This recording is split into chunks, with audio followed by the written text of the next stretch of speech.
Vamos a hablar de Argentina, lo que ocurrió en la consulta popular de Argentina. Vamos a hacer un análisis de lo que podría ocurrir en la próxima de Venezuela, en diciembre. Las elecciones municipales de diciembre, muy importantes, sobre todo para la oposición. Qué importantes son, qué posibilidades tiene además la oposición. Y vamos a tratar de hacer un paralelismo económico, político, social, de implosión social, de lo que ha ocurrido y está ocurriendo en los dos países, en Venezuela y en Argentina. Para eso, tenemos con nosotros aquí en el estudio, nos acompaña Marcos Ferreira, general retirado de la Guardia Nacional Venezolana. Ferreira, gracias por estar con nosotros.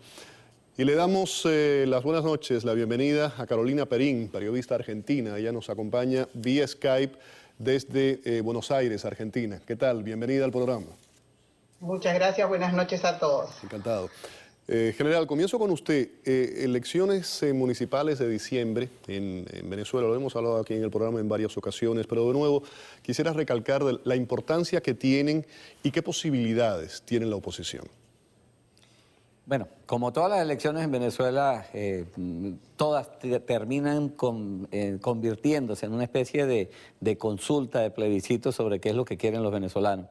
Y en Venezuela el detalle más importante es que mientras la oposición ha ido escalando y acumulando más cantidad de votos, y el gobierno ha ido descendiendo en los mismos, a pesar de que hay un componente que ya todos sabemos que es el componente ilegal de votos. Hay un reto para las dos fracciones para el mes de diciembre. Son unas elecciones municipales. Se van a buscar los liderazgos locales, pero de alguna manera el todo de Venezuela está involucrado en ellas. Al final el conteo va a decir cuál es la fuerza que tiene más poder en Venezuela en cuanto a votos. Vamos ahora con Carolina, Argentina.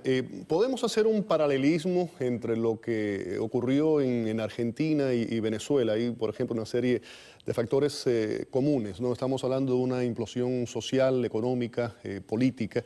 El kirchnerismo, por ejemplo, ha perdido 39 escaños con relación a 2011 por fuerzas disidentes u opositoras, en los dos casos. Ahora, el kirchnerismo, a pesar de todo esto, sigue siendo la principal fuerza política del país. La gran diferencia es que ahora no tiene los 2/3 de los diputados y senadores necesarios. ¿Para qué?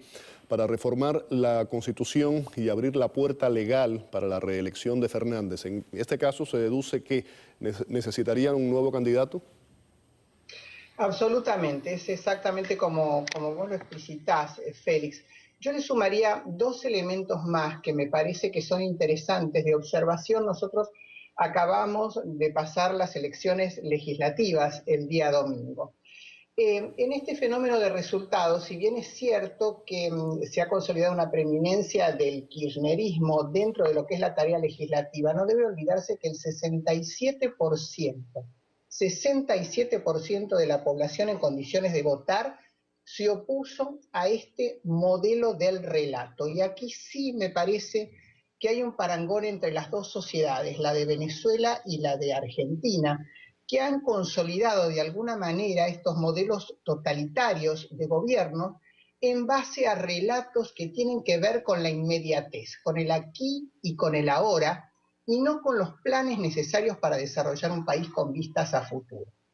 Desde ese lugar, y prestando atención lo que el general mencionaba también a propósito de las elecciones comunales, uno de los líderes que se ha destacado en esta última elección, no olvidemos que es un intendente o alcalde de una localidad del conurbano, que es lo que rodea a la capital federal y es el que tiene mayor concentración de votantes, que ha obtenido en base al trabajo hecho de campo con alcaldes o intendentes afines a su pensamiento, de un 43% frente al 33% del candidato del kirchnerismo.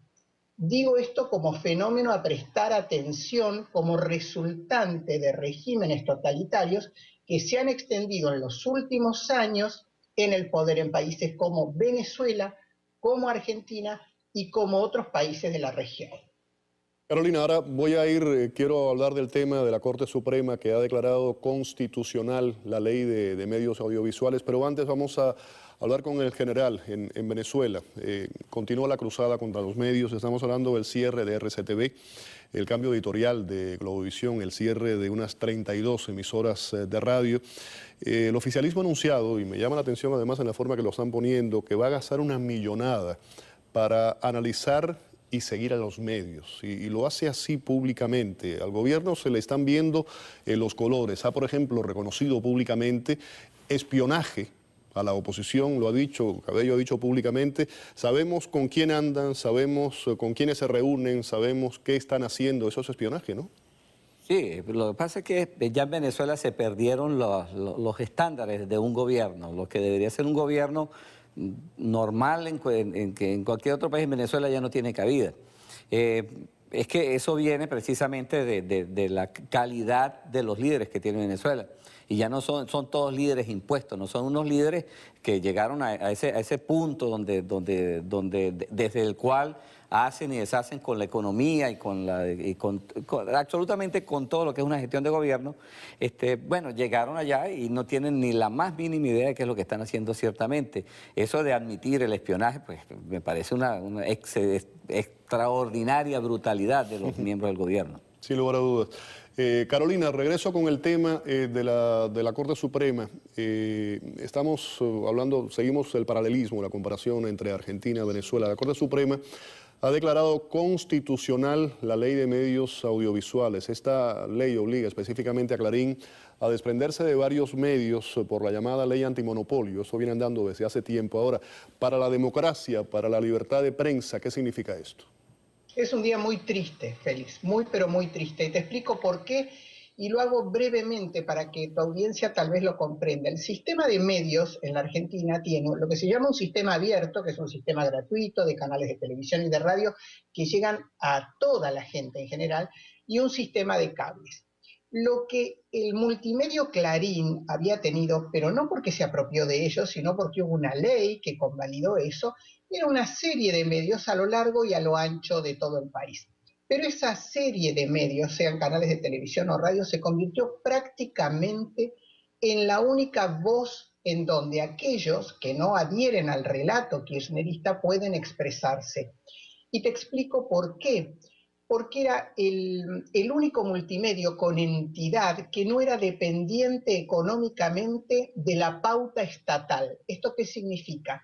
El gobierno maneja un dinero importantísimo con el cual sostiene el monopolio de sus medios, entre comillas, estatales, que no está bien llamarlos así, son medios gubernamentales del gobierno de turno, impresionante, en los cuales, por supuesto, la opinión de aquel que disiente no está presente. Y cuando está presente de una manera que es para hostigarlo, para banalizarlo, para no permitirle expresarse. Y hablo de las voces de la oposición o simplemente de aquellas que tienen una mirada crítica sobre las acciones de gobierno.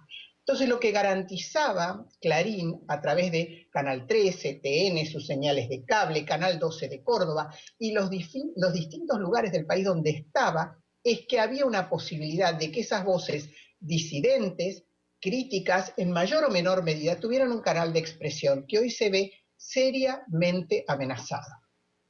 Para finalizar, general, el tema de la moneda importante en Venezuela, el dólar paralelo, ¿qué puede decirnos sobre eso?